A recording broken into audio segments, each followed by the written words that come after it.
September 14th, 1945. A detention facility near Nottingham, England. The knock came at dawn. Not the brutal hammering they'd been trained to expect, but a firm, measured rapping, 3 strikes against the wooden barracks door. Inside, 23 women froze. Some dropped the torn blankets they'd been clutching, others reached instinctively for each other's hands. The youngest, a girl named Greta, who'd turned 19 somewhere over the Atlantic, pressed herself against the far wall and began to whisper the only prayer she could remember from childhood. They knew what men did to captured women. They'd been told since they were children in the Bund Deutsche Mädel, told in whispers, in warning stories, in the careful way their mothers fell silent when certain topics arose. And they'd seen it too. In the frantic final days, women pulled from cellars in Berlin, nurses dragged screaming from field hospitals as the fronts collapsed. The propaganda had promised them that the British were no better, worse perhaps, because they hid their cruelty behind politeness.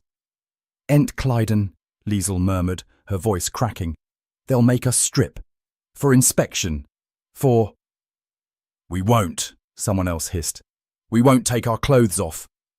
The door swung open. If you've never heard this story, you're not alone. This chapter of history was buried for decades. Hit subscribe so you never miss the untold stories that textbooks left out. 3 British guards stood in the doorframe, silhouetted against the pale morning light. They wore standard khaki uniforms, clean and pressed. The women could smell soap and tobacco. One of the guards, a middle-aged man with thinning hair and wire-rimmed glasses, held a clipboard. Another carried something wrapped in brown paper. The third, barely older than the prisoners themselves, kept his eyes fixed somewhere above their heads, as though he couldn't bear to look directly at them. "Good morning," the man with the clipboard said in careful, accented German. "We've brought breakfast." Silence. The women stared. Breakfast? Not orders to undress, not line up for processing, not the leering inspection they'd steeled themselves against. Just breakfast? The guard with the brown paper package stepped forward slowly, telegraphing every movement. He set it on the rough wooden table in the centre of the room. When he unfolded the wrapping, the smell hit them first. Bread.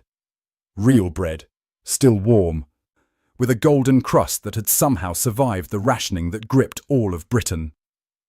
Beside it, he placed a tin of margarine, a jar of marmalade, and, impossibly, a glass bottle of fresh milk. "We'll be back in an hour with hot water for washing," the older guard said. He glanced at his clipboard, then back at the women. "You'll need to register your names and units for the records, but there's no rush. Eat first." They left. The door clicked shut, unlocked, the women realized. They could have opened it from the inside at any moment. For a long time, no one moved. Then Greta began to cry, and the spell broke. These women had not expected to become prisoners of war. Most had never expected to leave Germany at all. They were not soldiers, not in the traditional sense. They were Nachrichtenhelferinnen, communications auxiliaries, radio operators, telephonists, and cipher clerks who'd been recruited from the Women's Labour Service and scattered across occupied Europe as the Wehrmacht's vast administrative apparatus swelled beyond what men alone could staff. There were nurses too, and secretaries attached to Luftwaffe field hospitals. They wore grey-blue uniforms with the eagle and swastika insignia. They'd been taught to march, to salute, to file reports in triplicate. They'd been told they were essential to the war effort, the invisible backbone that kept armies fed, supplied, and connected across thousands of miles. And when the Reich collapsed in the spring of 1945, they'd been told nothing at all. Liesl Hartmann, 24, had worked the radio desk at a signals station in Schleswig-Holstein.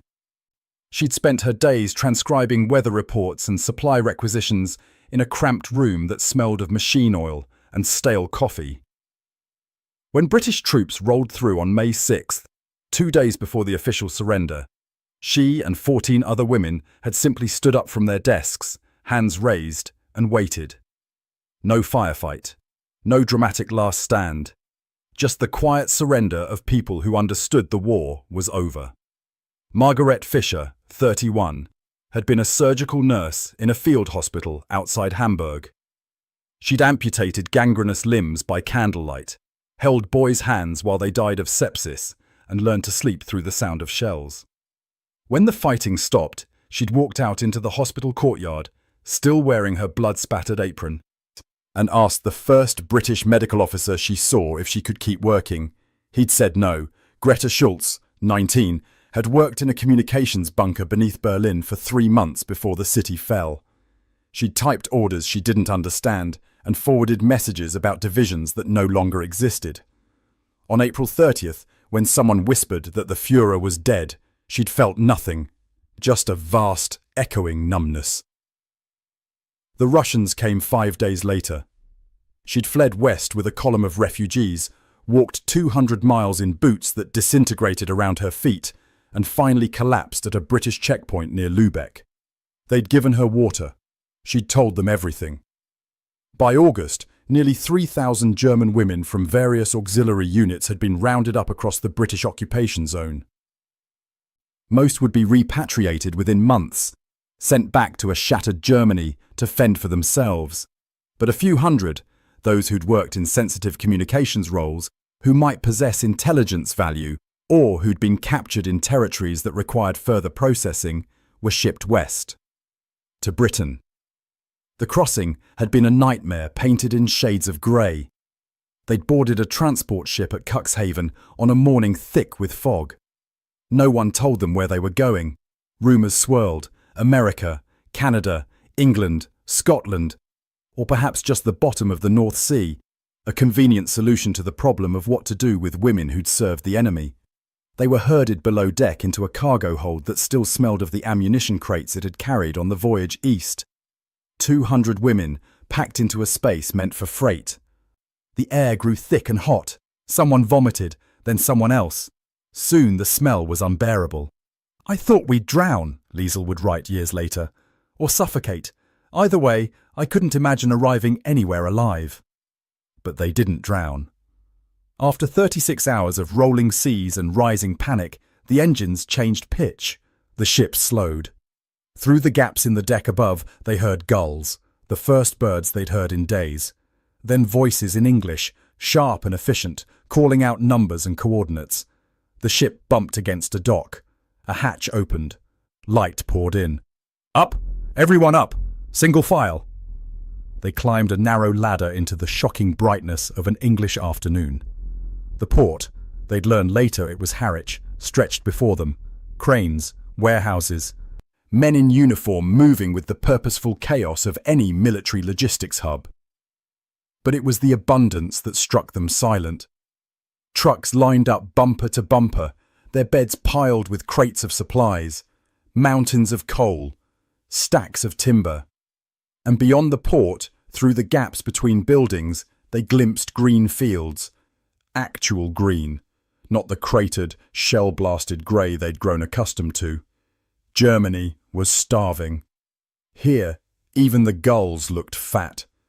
They were loaded onto trains, actual passenger coaches, not cattle cars, and given sandwiches wrapped in waxed paper. White bread. Ham. A sliver of cheese. Greta ate hers in 3 bites and cried into her hands. The train carried them north through a landscape that seemed almost offensively intact. Villages with roofs, churches with spires, children playing in fields, no rubble, no craters, no burned-out husks of buildings. Margaret pressed her face to the window and felt something crack inside her chest. Not quite anger, not quite grief, but some mixture of both. "They didn't suffer," she whispered, "not like we did." But that wasn't quite true, as they'd learn. Britain had suffered its own way. The Blitz, the U-boat blockades, the rationing that would stretch on for years after the war. The difference was that Britain had survived with its infrastructure largely intact. Germany had been ground to dust. They arrived at the detention facility near Nottingham as the sun set. A converted estate, they learned, some wealthy family's country house that had been requisitioned for the war effort, and never given back. It had barbed wire now, and guard towers, and rows of hastily constructed wooden barracks. But it also had running water, electricity, and a kitchen that produced actual meals at regular intervals. That first night, they huddled together in silence, waiting for the other shoe to drop. The breakfast moment stayed with them. Even years later, when they'd returned to Germany and rebuilt their lives, they'd remember the smell of warm bread and the quiet voice of the British guard who'd said, "Eat first." This is where everything they'd been taught began to unravel, and the real story begins. Stay with us, and don't forget to hit the like button if you're learning something new, because it wasn't just the breakfast, it was what came after. That first afternoon, a woman in a Red Cross uniform arrived, British, middle-aged, with tired eyes and a gentle manner. Through a translator, she explained that they'd each receive a medical examination, voluntary, she emphasised. They could refuse. But it was recommended, given the conditions they'd endured during transport. The women exchanged glances. A medical examination. They knew what that meant, or thought they did. The euphemisms for violation were well rehearsed. "I'll go first," Margaret said quietly. She was the oldest, the one who'd seen the most. If it was going to be bad, better she face it and warn the others. The examination room was clean, almost clinical. A female doctor, also British, also middle-aged, gestured for Margaret to sit. There was no examination table, just a chair. The doctor checked her pulse, listened to her lungs, looked in her throat. She noted some malnutrition, mild dehydration, the early signs of a respiratory infection. She prescribed rest, extra rations, and penicillin, that miracle drug they'd only heard whispers about. "That's all?" Margaret asked through the translator. "That's all," the doctor confirmed. "Unless there's something else you'd like to discuss." Margaret walked back to the barracks in a daze. "She just examined me," she told the others. "Like a doctor. That's all." Over the following days, the pattern held. Meals arrived 3 times daily, simple but adequate. Porridge and tea for breakfast. Soup and bread for lunch. Some kind of meat stew for dinner, with root vegetables and, occasionally, pudding. No one made them work beyond basic cleaning duties in their own quarters. No one shouted. No one struck them. The guards maintained professional distance but weren't cruel. They'd even installed a radio in the common room, though they were careful about what broadcasts they allowed. Greta found herself crying at strange moments, over a cup of hot tea, over the feel of a clean blanket, over the simple fact that she'd been allowed to sleep through the night without interruption. "I don't understand," she said to Liesel one evening. "Why are they being kind?" Liesel, who'd spent the war transcribing orders and learning to read between the lines, had a theory. "Maybe because they can afford to be," she said slowly. "They won. They don't need to prove anything." But that didn't fully explain it, because kindness, they were learning, took many forms. There was the day Liesel received a package. Not from home, mail from Germany was still barely functioning, but from the camp administration. Inside, a thick wool cardigan, gently worn but clean, and a note in careful English that the translator read aloud. "From the Women's Voluntary Service, stay warm." There was the afternoon Greta mentioned, almost casually, that it was her birthday. She hadn't expected anyone to remember or care. But that evening, the camp cook, a British woman named Mrs. Davies, who'd lost 2 sons in the war, appeared with a small cake. Not much, just flour and sugar and a scraping of jam, but she'd used her own rations to make it. 20 years old deserves a cake," she said gruffly. Greta sobbed so hard she couldn't eat it for 10 minutes. There was the guard, the young one who'd avoided their eyes that first morning, who started teaching them English phrases during the evening recreation hour. "Not officially," he said. "Just might be useful, yeah?" His name was Thomas. He was 22. He'd landed at Normandy and fought through France. He'd seen things he didn't talk about, but he spoke to them like people, not prisoners, and sometimes he'd show them photographs of his family farm in Dorset. "This is my mum," he'd say, pointing. "And that's our dog, Bertie, useless for herding, but a good lad. Margaret, who'd spent months learning to see German soldiers as boys first and enemies second, found herself doing the same with Thomas. He was just a boy in uniform, like all the others, like the ones she'd tried to save in the field hospital. The cognitive dissonance was exhausting. They'd been taught, indoctrinated really, that the British were barbaric, that they'd shown no mercy to German civilians, that captured German women could expect only brutality. The propaganda had been specific, detailed, designed to terrify. And yet here they were, fed, clothed, allowed to write letters home, censored but allowed, even permitted to organise their own recreation schedule. One evening in late October, someone suggested they sing. It felt dangerous at first. German songs, German voices raised together.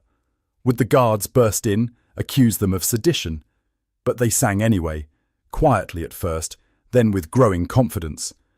Guten Abend, Gute Nacht. The Brahms lullaby every German child knew. Halfway through, Margaret noticed Thomas standing in the doorway listening. She tensed, waiting for him to tell them to stop. Instead, he smiled sadly. "My gran used to sing that," he said. "Different words, but same tune. Funny that." Later, one of the women, a former teacher named Anna, broke down. "How do we reconcile this?" she asked. "Everything we were told, everything we believed, how do we square it with this?" She gestured around the barracks, at the warm stove, the clean bunks, the small comforts they'd been granted. "Maybe we don't," Liesl said quietly. "Maybe we just accept that we were lied to." But accepting that meant accepting everything else. That the war they'd supported might have been unjust. That the ideology they'd been raised in might have been poison. That the future they'd imagined, a 1,000-year Reich, prosperity, pride, had been a fairy tale told to children. It was easier to believe the British were lying now, playing a long game, softening them up for some future cruelty. But weeks passed, then months, and the cruelty never came. November 8th, 1945. I received a letter from home today. Or what used to be home. My mother is alive, living in the ruins of our apartment building in Hamburg. She has no heat, little food, and her words are desperate. She asked if the British are treating me well. I didn't know how to answer her. How do I tell her that I eat 3 meals a day while she starves, that I have a warm bed while she sleeps under rubble, that the enemy has shown me more mercy than I ever expected, while Germany, our Germany, has become a graveyard? I feel guilty for every bite of bread, but I eat it anyway. What else can I do? From Liesl Hartmann's diary, recovered in 1982. The winter brought its own revelations. The British rationing system, they learned, was strict but fair. Everyone had a ration book, from the king to the lowest labourer, and everyone made do with the same allowances. The guards ate the same food they did. Mrs. Davies, the cook, mentioned one day that she'd given up her sugar ration for the month to make that birthday cake for Greta. "You didn't have to do that," Greta said, stricken. "No," Mrs. Davies agreed. "But someone did it for my boys when they were stationed abroad. Seemed right to pass it on." In December, the camp administration organised a Christmas celebration. Nothing elaborate. Some evergreen branches, a few handmade decorations, carols sung in a mixture of German and English. The guards brought extra coal for the stoves. Someone produced a handful of chocolate bars, American, from a care package, and distributed them among the prisoners. Margaret held hers for a long time before unwrapping it. She'd forgotten what chocolate tasted like. When she finally bit into it, the sweetness was so overwhelming, she had to sit down. "We were supposed to hate them," Anna said that night. "They made it so easy to hate them, and now they make it impossible," Liesl finished. The truth was settling in, heavy and undeniable. They'd been wrong. Not just about the British, but about everything. The ideology that had promised them greatness had delivered only ruin.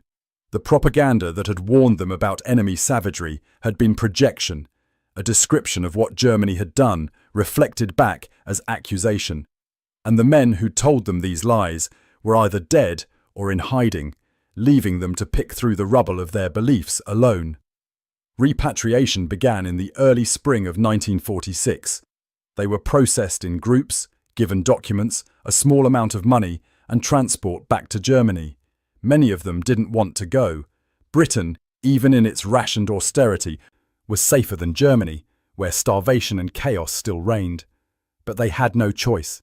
They were German nationals. They belonged in Germany, whether they wanted to or not. Margareta returned to Hamburg to find her neighbourhood unrecognisable. The hospital where she'd trained was a crater. Her family's apartment building was half collapsed. She moved in with her sister, who'd survived by black market trading and didn't want to hear about Margareta's cosy imprisonment in England. Liesel went back to Schleswig-Holstein and found her parents' house occupied by refugees from the east. She didn't argue. Where else were they supposed to go? She found work as a translator for the British occupation authorities, the only job available to someone with her skills. Her former neighbours called her a collaborator. She ignored them. Greta, the youngest, struggled the most. She'd lost her entire family in the final days of the war. She had no home to return to, no one waiting for her. She drifted through the occupation zones, taking odd jobs, sleeping in refugee centres. For years, she told no one about her time in Britain. It felt too strange, too at odds with the suffering around her. But they wrote letters. Slowly, carefully, they found each other again. A network of women who'd shared the same transformative experience and couldn't quite explain it to anyone else. In 1953, Margaret organised the first reunion. 8 of them came, meeting in a cafe in Hanover. They talked late into the night, comparing memories, filling in gaps. "Do you ever think about Mrs. Davies?" Greta asked. "All the time," Margaret admitted. "I wrote to her once, sent it to the camp. Hoping they'd forward it, never heard back." "I think about Thomas," Liesel said. "Wonder if he made it home to his farm." They'd all carried pieces of that winter with them, small kindnesses that had cracked their certainty, moments of humanity that had forced them to rebuild their understanding of the world. Some had embraced it, using their experience as a foundation for new beliefs. Others had buried it, finding it too painful to reconcile with their loyalty to Germany. But none of them had forgotten. In 1967, a British journalist researching POW camps stumbled across their story. He tracked down several of the women and interviewed them. The article he published, "The Prisoners Who Came Home Changed," caused a minor scandal in Germany. Critics accused the women of exaggerating British kindness to flatter their former captors. Defenders argued that their testimony was valuable precisely because it was unexpected. Liesel, by then a grandmother living in Kiel, wrote a letter to the editor. It was published in full. "I don't expect anyone to believe that our imprisonment was pleasant. It wasn't. We were frightened, displaced, uncertain of our futures. But the British did not abuse us. They did not torture us. They did not violate us. They treated us as human beings, even though we were the enemy. This shocked us because we'd been taught they would do the opposite. That shock, that moment when expectation collided with reality, changed us. It forced us to question everything we'd been told, everything we'd believed. For some of us, that questioning led to new understanding. For others, it led to despair. But I think it was necessary. Germany had to confront its lies. And we had to confront ours. The British didn't set out to teach us anything. They just behaved with basic decency. That it seemed revolutionary to us tells you everything you need to know about what we'd become. The knock came at dawn. They'd braced themselves for cruelty and received bread instead. That single moment, that reversal, rippled outward through decades, shaping how 23 women understood the war, their country, and themselves. This is one of thousands of untold stories from World War II. Stories that challenge what we think we know about heroes and enemies, about propaganda and truth. Subscribe to make sure you never miss these hidden chapters of history, and share this video with anyone who believes the past is simpler than it actually was. History remembers the big battles, the famous leaders, the turning points that shifted the course of nations. But history is also made in smaller moments. A guard who brings bread instead of violence. a cook who surrenders her sugar ration, a young soldier who shares photographs of his dog. These moments don't win wars, but they win something else. The slow, difficult work of rebuilding common humanity from the ruins of ideology. The women who'd screamed at that knock in September 1945 spent the rest of their lives processing what came after. Some became advocates for reconciliation. Others retreated into silence. A few never stopped grieving for the Germany they'd believed in, even as they acknowledged the Germany that had actually existed.